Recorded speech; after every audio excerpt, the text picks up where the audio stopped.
मुझे व्हाट्सएप पर मैसेज कर खुलेआम धमकी दी जाती है कि आम आदमी पार्टी छोड़कर बीजेपी ज्वाइन कर किया गया। सीधे उसने किडनैप अपहरण कर जान से मारने तक की उसने धमकी दी। जान पहचान नहीं है, लेकिन उन्होंने जिस नंबर से व्हाट्सएप किया था मुझे, उस नंबर का स्क्रीनशॉट हमने थाने में जमा कर दिया। इस तरह का रवैया बीजेपी तो कम से कम ना अपनाए कि आप लोगों को जबरन डरा धमका कर गुंडागर्दी कर लोगों अपनी पार्टी में शामिल करने का प्रयास करें। उन नेताओं से निवेदन करूंगा, अपील करूंगा कि आप ऐसी मानसिकता वालों नेताओं को आप बिल्कुल उनका जमकर विरोध करें।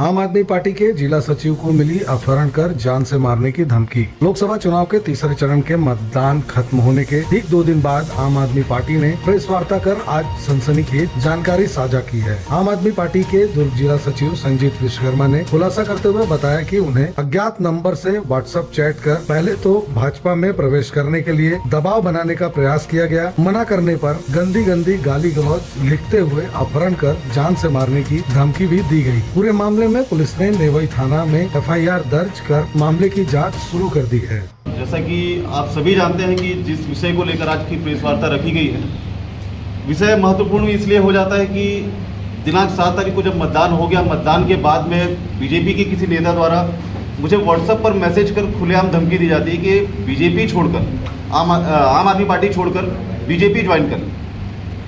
अब धमकी के साथ साथ में इतने अश्लील शब्दों का भी प्रयोग किया गया। सीधे उसने किडनैप अपहरण कर जान से मारने तक की उसने धमकी दी। इस मामले की गंभीरता को देखते हुए थाना नेवई के थाना प्रभारी व वहाँ के स्टाफ द्वारा तत्काल एक्शन लेते हुए उन्होंने इस पर कार्रवाई भी की, एफआईआर भी दर्ज किया, इसकी जांच भी जारी है।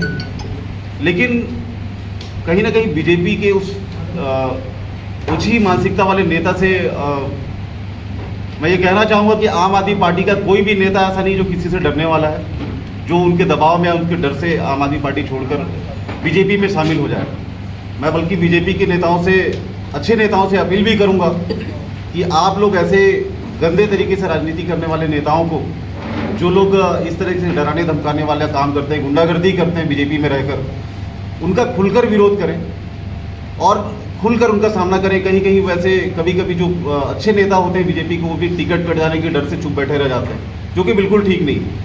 अब मैं आपको बताना चाहता हूं कि बीजेपी ने लगातार तोड़फोड़ किया है। इस तोड़फोड़ में सबसे अधिक अगर किसी का नुकसान होता है तो बीजेपी के नेताओं का नुकसान होता है, जो लोग अपना पैसा खर्च करके, अपना समय खर्च करके बीजेपी के लिए लगातार कार्य करते हैं और उनका नुकसान होता है। ऐसे में जो किसी अन्य पार्टी से तोड़कर, जैसे कि मुझे तोड़ने का प्रयास किया जा रहा है, मुझे अगर तोड़कर शामिल कर लेते हैं तो अगली बार चुनाव होगा तो मुझे टिकट दे देंगे। लेकिन जो बीजेपी के अच्छे कार्यकर्ताओं ने अपना समय और पैसा पार्टी के लिए खर्च किया है, उनका नुकसान होता है हम दूसरी पार्टी के नेताओं को तोड़कर ले जाने की वजह से। मैं उन नेताओं से निवेदन करूँगा, अपील करूँगा कि आप ऐसी मानसिकता वालों नेताओं को आप बिल्कुल उनका जमकर विरोध करें। और साथ ही साथ हमारे इंडिया गठबंधन के और आम आदमी पार्टी के सभी नेताओं से भी मेरी अपील है, और जो इस चुनाव में जीत कर आने वाले हमारे जनप्रतिनिधि हैं उनसे भी मेरी अपील है कि बीजेपी के तानाशाही इस रवैये से डरने की किसी को कोई ज़रूरत नहीं है।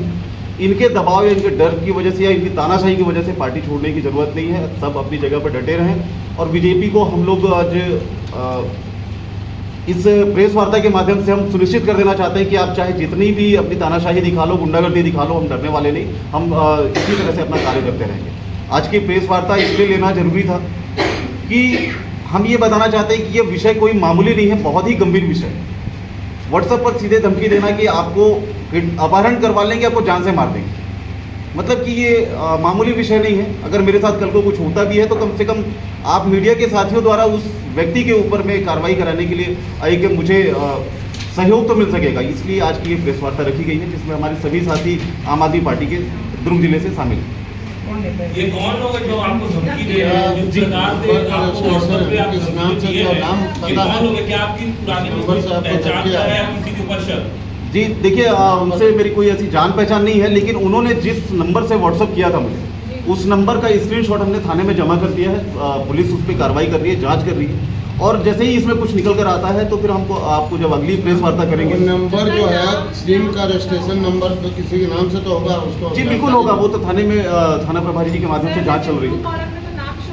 जी तो उसमें नाम तो कुछ शो किया होगा ना, ट्रू कॉलर से नाम पता चलता है कि इसमें मैंने ट्राई नहीं किया मैम, एक्चुअली ट्रू कॉलर में मैंने ट्रू कॉलर वैसे भी मेरे ख्याल से लगभग सही नहीं होता। थाने में एफआईआर कब करा? मैडम ट्रू कॉलर मैंने 7 तारीख को ही मैंने आवेदन दे दिया था और FIR दर्ज हो चुकी है। आपने आरोप लगाया है, आप बोल रहे हैं कि आपको भाजपा प्रवेश करने के लिए आपको दबाव दिया जा रहा है जी। तो क्या पूर्व में भी किसी ने आपको भाजपा ज्वाइन करने के लिए क्या किसी प्रकार का जी हाँ, मुझे इस लोकसभा इलेक्शन के पहले से भी जो मेरे कुछ अच्छे मेरे परिचित हैं भाजपा के कुछ नेता, उनके माध्यम से भी मुझे कई बार कहा गया, लेकिन इस तरीके से डरा धमका कर या फिर धमकी देकर, जान से मारने की धमकी देकर किसी ने आज तक कोई नहीं बोला। इसका तो प्रमाण हमने थाने में दिया है।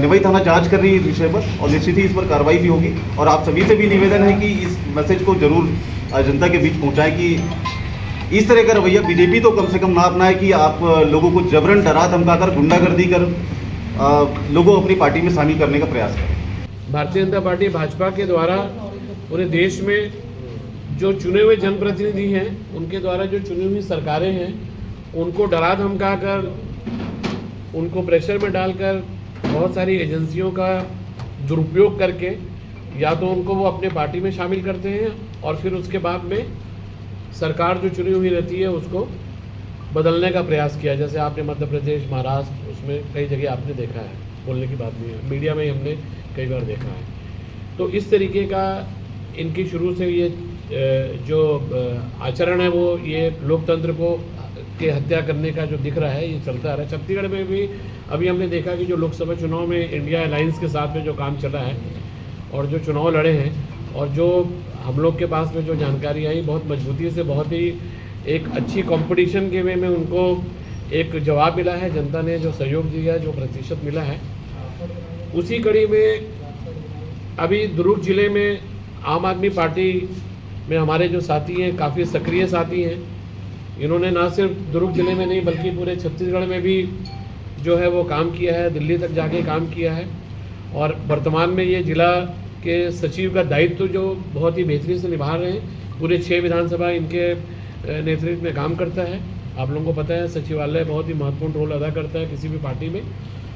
और जब हमारे आम आदमी पार्टी ने 6 विधानसभा में 2 विधानसभाओं में प्रत्याशियों को खड़ा किया था, उनमें से एक दुर्ग ग्रामीण का था जो कि आपके तत्कालीन जो गृह मंत्री थे उनका क्षेत्र था। उनके इस संजीत विश्वकर्मा जी आपके बीच में हैं, आप लोग सब परिचय हैं, सभी कार्यकर्ताओं के साथ में इनका काफ़ी अच्छा पकड़ है, बॉन्डिंग है, सबके सुख दुख के साथ ये खड़े रहते हैं। इसके पीछे इनका कारण ये है। अभी इनके साथ जो हुआ है ये अभी ये स्वयं बताएंगे आप लोगों को। तो 7 तारीख का जो घटना हुई है, जिस दिन चुनाव का, जिस दिन वोटिंग मतदाता हुई, जिस दिन मतदान हुआ था उस दिन शाम के समय का, तो मैं इसके पहले कि संजीत विश्वकर्मा जी को मैं बोलने के लिए हल्का सा आप लोगों को परिचय में देता हूँ। दुर्ग से छम्मन जी हैं, सुमित शर्मा जी हैं, हमारे प्रदेश अध्यक्ष हैं इसके ट्रांसपोर्ट विंग के, संजीत विश्वकर्मा जी जिला सचिव हैं, मैं देवेंद्र सिंह भाटिया हूँ प्रदेश सचिव RTI विंग का। हमारे साथ कमल अनाय शर्मा हैं जो कि प्रदेश अध्यक्ष हैं आपके वरिष्ठ प्रकोष्ठ जो बना है उसके, हाँ ना, इंटेलेक्चुअल विंग हमारे यहाँ पे बोलते हैं। रवि भाई आप लोग अपना अपना फटाफट परिचय बताओ पूरा। विधानसभा क्षेत्र उत्तर ब्लॉक अध्यक्ष हूँ मैं, मेरा नाम रवि कुमार सोनी है। Thank you. ओंकार जी हैं बैठे हुए हैं। क्या आज प्रेस कॉन्फ्रेंस लिया, उद्देश्य क्या है? आज का प्रेस कॉन्फ्रेंस लेने का मुख्य उद्देश्य ये है कि बीजेपी के कुछ नेताओं द्वारा मुझे बीजेपी ज्वाइन करने के लिए और आम आदमी पार्टी छोड़ने के लिए डराया धमकाया जा रहा है, अपहरण कर जान से मारने की धमकी दी जा रही है, जिसकी शिकायत मैंने थाना निवई में की है। 7 तारीख की घटना है। 7 तारीख को शाम 7:20 से लगभग 8:05 तक मुझे व्हाट्सएप पर मैसेज के माध्यम से धमकी दी गई, कॉल के माध्यम से मुझे धमकी दी गई। और इस मामले से सबसे बड़ा मामला ये निकल कर आता है कि जैसा बीजेपी आज तक इन आरोपों से बचती आती है कि हमारे कोई नेता किसी भी अन्य पार्टी के नेता को डराते नहीं है, धमकाते नहीं है, हम अपने पार्टी में प्रवेश करने की बात नहीं करते हैं, तो आज मेरे पास प्रूफ है कि बीजेपी के नेता इसी तरह की गतिविधियां करके देश के कई राज्यों में कई नेताओं को, उन्होंने जनप्रतिनिधियों को तोड़कर वहाँ की सरकारें गिरा दी, वहाँ के नेताओं को अपनी पार्टी में शामिल कर लिया। तो अभी किस प्रकार की कार्रवाई हुई और क्या सुरक्षा व्यवस्था के लिए क्या हुआ? अभी सुरक्षा व्यवस्था के लिए थाना प्रभारी जी ने कहा है कि आप निश्चिंत रहें, इस पर कार्रवाई हम जल्द से जल्द करेंगे और कार्रवाई निश्चित, मुझे निवई थाना से काफ़ी उम्मीद है क्योंकि उन्होंने तत्काल FIR दर्ज किया, तो मुझे लग रहा है कि उस पर कार्रवाई बहुत जल्द होगी। जैसे भी क्या मामला है, आज प्रेस कॉन्फ्रेंस आप लोगों ने किया है, क्या कुछ मामला है?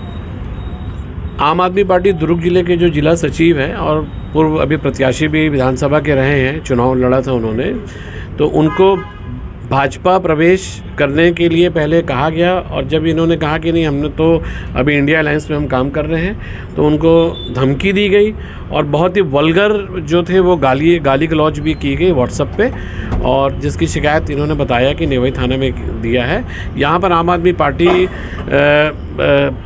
प्रदेश शासन से, क्योंकि उनकी सरकार है, उम्मीद करती है कि सारे तंत्र मंत्र तो सब मालूम है उनके पास में है ना, विधानसभा और जिले और राज्य से लेकर केंद्र तक सारे एसीबी और सारे जो सीबीआई है और पूरे प्रशासन है उनके हाथ में है। उनको बहुत तेज़ गति से इस पूरे चीज़ों को पे प्रतिक्रिया देनी चाहिए कि कौन उनका कार्यकर्ता है, कौन इनको धमकी दे रहा है। नहीं तो आम आदमी पार्टी और जनता ये मानेगी कि उनकी उसमें शामिल है, उनकी सहभागिता है, उसमें उनकी सहमति है। आम आदमी पार्टी यही चाहती है कि जो राज्य की कम से कम जो केंद्रीय नेतृत्व जो उनकी देख रही है वो इस पे प्रतिक्रिया जरूर दे। नहीं देने पर मैं रिपीट कर रहा हूँ कि आम आदमी पार्टी फिर ये मौन उनका स्वीकृति मानेगी, मौन सहमति मानेगी कि उनके सब डायरेक्ट इनडायरेक्ट नेतृत्व में ये काम हो रहे हैं, और ये हो रहे हैं तो पूरा देश देख रहा है।